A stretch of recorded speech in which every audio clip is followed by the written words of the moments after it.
Well, hello and welcome to Father and Strong Podcast. Thanks for joining us today. I'm Eli Williams, father, author, and president of Urban Light Ministries. Hello.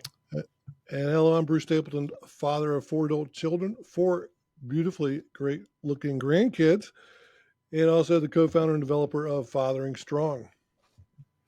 Well, congratulations. You do have a beautiful family, Bruce. In today's episode, we're going to begin a conversation about raising safe, smart, and healthy kids. And who doesn't want that, right? Every loving parent wants to keep their children safe.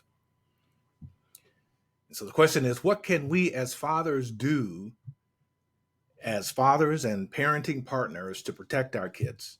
So let's talk about that tonight. There are many dangers to children's well-being today. That's not a newsflash. I know you know that. Unfortunately, for many, much of the peril for children, much of the danger is actually within the home. According to Linda Mills, she's author of the book Violent Partners, an estimated 32 million Americans, get this now, 32 million Americans each year are affected by family violence. Now, if that's not a crisis, nothing is. So let's begin by defining family violence. What is it? Well, we hear a lot of other words like domestic violence, others like, I don't know, what do the police call domestic violence? You know, when they show up, and most of the danger that the police face are because there are two people who know each other, often live together, are fighting, and that becomes one of the most hazardous calls that a policeman can make.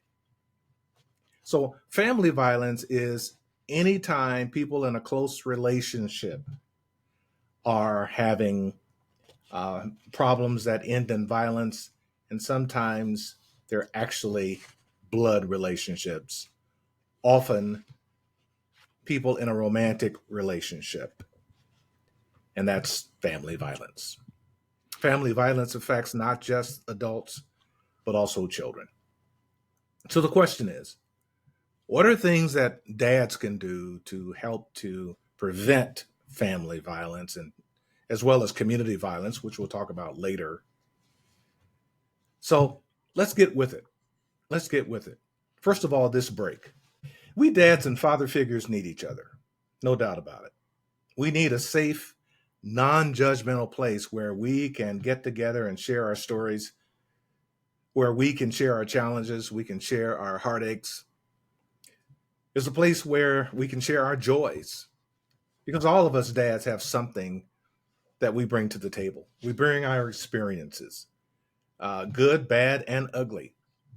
And as fathers, we learn from each other. So we need a place where we can actually get together and make community among fathers. Well, Urban Light Ministries has created an online platform which enables connecting, engaging, and it serves to empower fathers to be the best dads they can be. It's called Fathering Strong. It's brand new. This podcast is a part of the Fathering Strong programming. But this website, this platform, I think is going to be a game changer for dads. It's available at www.fatheringstrong.com. And I want to encourage you, if you haven't already done so, to go to fatheringstrong.com, download the app, and just explore it for yourself. And you'll see it's a game changer. We're excited about it. We hope you are too. fatheringstrong.com. So it's crucial that we dads develop nurturing parenting practices. Nurturing. You know, often when we hear the word nurturing, we think nursing, or we think female. But male nurturance is just as important as female nurturing. Well, what is the difference between male nurturance and non-nurturance? There's a world of difference. Because to be nurturing is to be encouraging. It's to be promoting growth. To be nurturing is to be nonviolent. An example might be any of you guys out there who grow anything. Do you have a garden, maybe, or maybe you have an animal, whether it's a cat or a bird or a dog or fish, whatever you have. That animal needs to be nurtured, right? It's got to be fed. It's got to be bathed, maybe. It's got to be groomed at least. It needs to be protected. It needs sunshine. It needs exercise. It needs all the things that promotes growth. Well, that's nurturance. And fathers nurture in their own way. Female nurturance and father nurturance don't look the same always, but children need both. And we'll talk about nurturance a lot during these podcasts. But for the sake of discussing violence and nonviolence, what makes the difference is the employment of nonviolent disciplinary actions and language. And that's what strong fathers do. We parent in a loving, nonviolent way. And we encourage you to take advantage of resources out there that do teach male nurturance skills. There are courses out there that you can actually take to help you to develop non-nurturing skills. This is important because so many of us grew up in homes that were not nurturing, especially when dad was not a nurturer. We don't really know what that looks like. And so we need some training so that we can understand how to parent in a way that's nonviolent, but actually nurturing. So go to our website, fatheringstrong.com, and there you will see some of those resources that are available. We've even got some courses online that we'll talk about later that can help you to develop those skills. And who knows, but that in your community, there are fatherhood programs that you could take advantage of that will help you to develop those nurturance skills. So we fathers play a crucial role in making our homes safe places for children, and by extension, also our communities. And let's talk about community for just a minute here. When fathers recognize their responsibility to their community, it makes a difference. And we like to talk about this particular African tribe called the Maasai. Very interesting people. If you've ever read about them, I know you know what I mean, and I want to encourage any who haven't to read about the Maasai tribe. Now, they're not perfect. Goodness knows nobody is perfect. So there are things about that culture, just as in every culture, that are not so great. But one thing really good about this tribe is that the men of the Maasai, the warriors, really understand some things about their responsibility to the children in their tribe. They've got some things figured out. So I'm gonna read to you, and it's from Reach magazine from February of 1999, and it goes like this. It says, among the most accomplished and fabled tribes of Africa, no tribe was considered to have warriors more fearsome or more intelligent than the mighty Maasai. It is perhaps surprising then to learn the traditional greeting that passed between Maasai warriors. Kasirian Ingera, I hope I got that right. One would always say to another, Kasirian Ingera. That was their greeting. It means, how are the children? It is still the traditional greeting among the Maasai, acknowledging the high value that the Maasai always place on their children's well-being. Even warriors with no children of their own would always give the traditional answer, all the children are well. Meaning, of course, that peace and safety prevail. that the priorities of protecting the young, the powerless, are in place, that Maasai society has not forgotten its reason for being, its proper functions and responsibilities. All the children are well means that life is good. It means that the daily struggles for existence do not preclude proper caring for their young. I wonder how it might affect our consciousness of our own children's welfare if in our culture we took to greeting each other with this daily question: how are the children? I wonder if we heard that question and passed it along to each other a dozen times a day, if it would begin to make a difference in the reality of how children are thought of or cared about in our own country.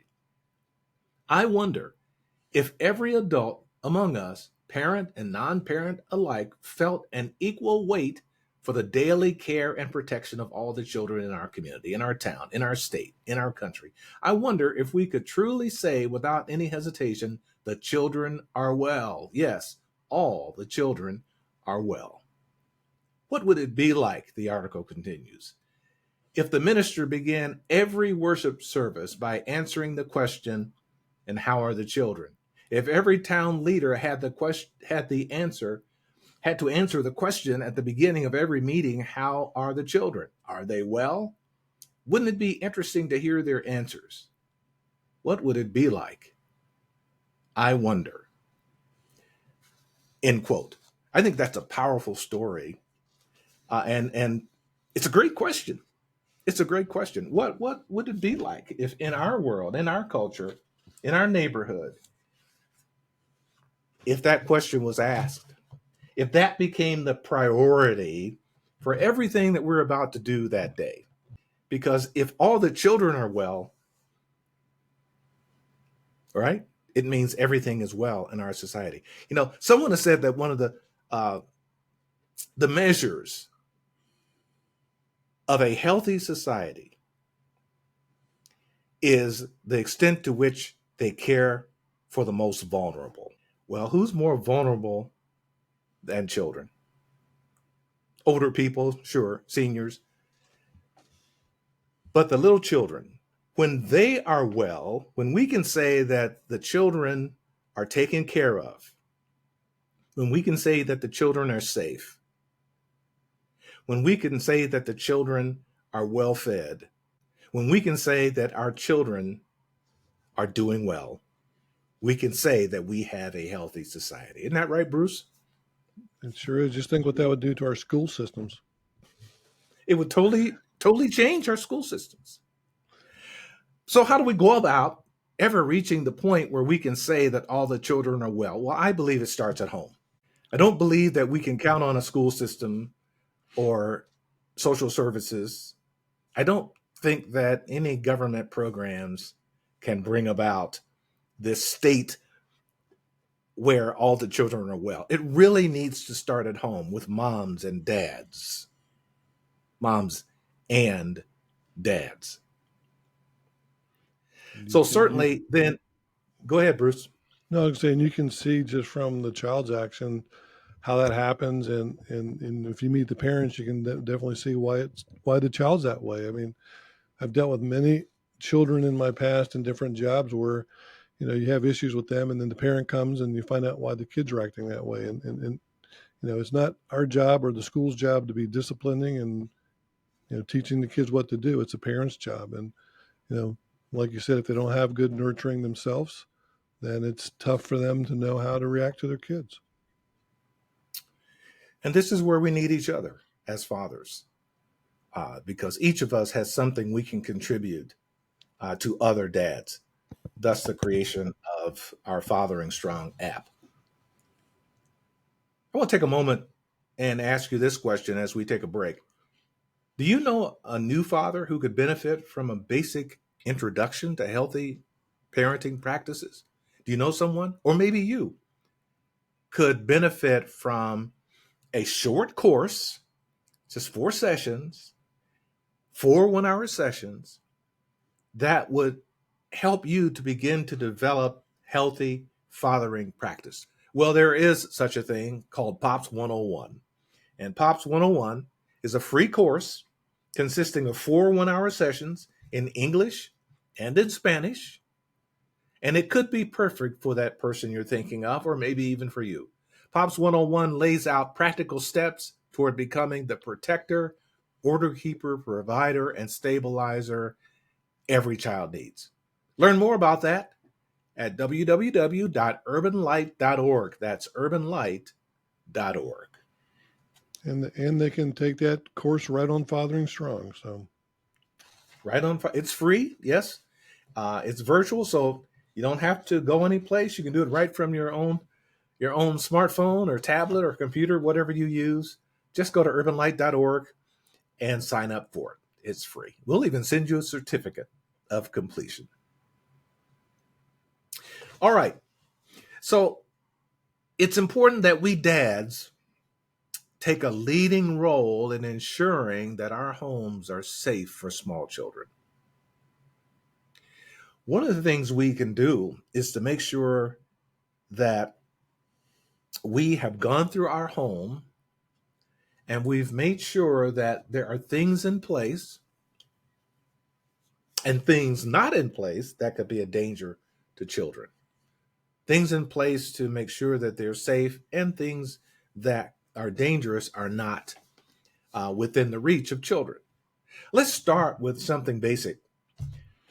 Every home needs a smoke alarm, some kind of smoke detector, and a carbon monoxide detector. That's a basic thing. I hope everyone listening or watching this video has done. If you haven't, they're inexpensive. Some fire departments even provide them for free. Make sure, Dad, that you have installed smoke and carbon monoxide detectors in appropriate places in your home. That's one thing. Make sure that you set your water heater at about 120 degrees. Now, that's because if the water is too hot coming out of the spigot, you can actually burn yourself. Your child could burn themselves. So setting it at 120 degrees will prevent scalding. It's hot enough, but will be quite less of a danger to yourself and for your children. Now, most of us have prescriptions. Unfortunately, we've got drugs around the house. Um, it's important to make sure that those prescription drugs are put away, that they're in a place that small children can't get to. Not only small children, but we also don't want to put curious older kids at risk. We've all been kids before, and we know the temptation to try different things. So we want to make sure that we put those things away, lock them away so that they cannot be reached by children. The same with cleaning products and pesticides. They can be very, very dangerous for children. If you've got a crawler, make sure you cover those electrical outlets. Um, it only takes them taking something small enough and sticking it in there to create a real problem for themselves. So dads, make sure those electrical outlets are covered. Make sure any furniture or appliances that you have are secured to the wall. There have been some pretty tragic stories about kids crawling up on dressers and TV stands and things like that, and having those things fall on them. What a tragedy! We don't want that to happen to you. I'm sure you don't want that to happen to your children. So be sure to anchor those things when you buy those things nowadays. Well, appliances and furniture for sure. A kit comes with it to actually use to attach the wall. But whether those things come with it or not, it's a simple job to make sure that those things are safe around your house. Practice safe sleep. Now, I know us older people. Uh, I've heard it said, "Hey, my parents just threw me in the crib, and and turned out the light, and that was it. I went to sleep." But unfortunately, the CDC is reporting that SIDS, which stands for sudden infant death syndrome, is a leading cause of death among babies 0 to 12 months old. That's pretty sad.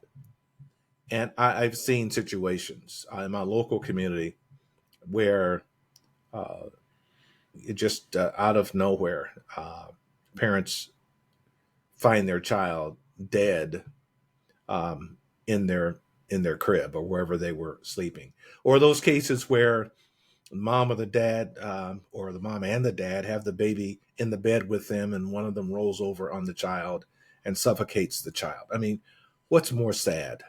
I mean, what could possibly be worse than losing your own child and knowing that it was your fault? So we want to encourage fathers, and we do encourage fathers always to practice safe sleep practices for your children.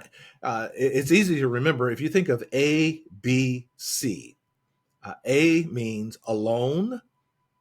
A child should always, an infant, a small child should always sleep alone, not in the bed with a parent, not with a sibling, but alone in the bed on their backs. And that might run against, you know, actual practices of most people who like to sleep, like to put their babies on their stomachs. But the modern wisdom is that babies are best put on their backs. So that's the B. And the C is crib. The child should have its own crib, someplace that is safer than being in with someone else, and there should not be anything in that crib. So be sure that you remove anything, teddy bears, blankets, pillows, things like that. Remove those things and have the baby alone in the bed, in the crib.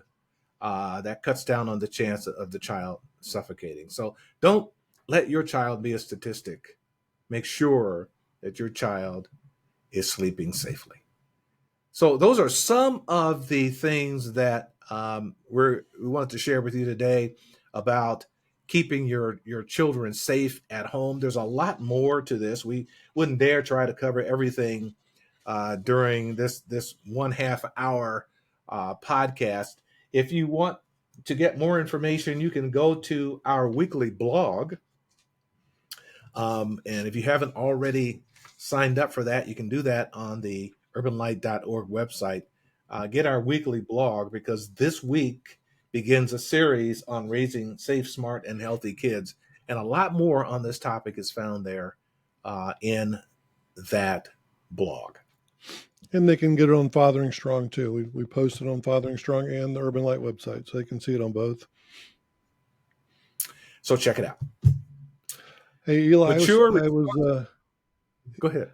I was just going to make a comment. I was watching the news tonight, and I saw an article or a news story on safety with kids and handguns. That's become a big issue. And what they've talked about is they actually were saying in this particular city, the actual law enforcement, police department, and sheriff, I guess they're calling the sheriff's department, was actually providing locks free for people to put on their guns because of the issues that they were having. So they were recommending the parents go get those free locks and put those on the gun so kids don't get access to them. So I just thought that was interesting. I hope parents will take advantage of that.